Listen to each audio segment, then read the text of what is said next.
So I think this is a question that we answer using the data, right? We should look, and I'm sure it's been done.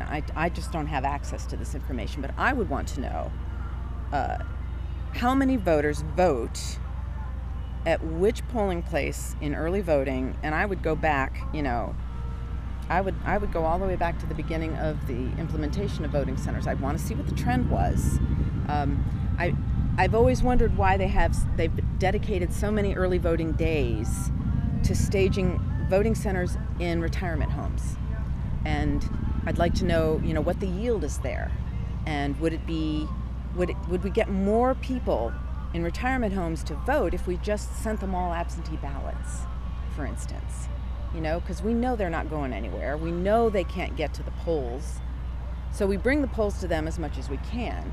So I would probably, for instance, I would put all the nursing home polling booths on the same day so that, the clerk staff, we fan out, we do them all.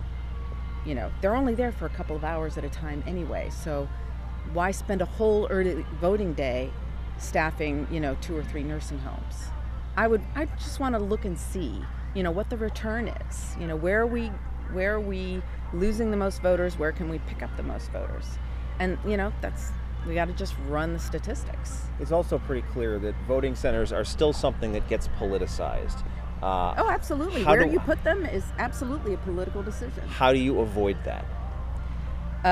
Well, frankly, I think one thing you do is you move them around.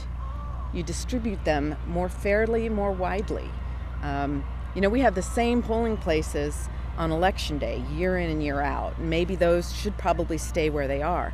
But early voting should be more mobile. Early voting should be, as small d democratic as possible. We need to blanket the whole county as much as we can. We've got a month. Let me play devil's advocate to that for a second, because Okay. there will be people who say, I've talked to a lot of voters who say, I have voted at the same place for the last X number of years. They are used to that. They like the ceremony of the thing. Mm-hmm. If you keep moving them around, don't you run the risk of people forgetting where they are or not knowing where they are, and thus you drive down turnout? Now, that's true, and it's a risk we take. So, one of the things that we've been trying to do the last 2 elections is really publicize where early voting takes place. And the problem is that the schedules change from year to year, even if the locations don't. It's on a Green Tree retirement home, might have been on October 10th last time, and this year it'll be October 20th. So things move from one election to the next. And you can either, choose to have it be a really static system where you don't change the locations, you don't change the times. We might as well just go back to precinct-based voting if we're going to do that.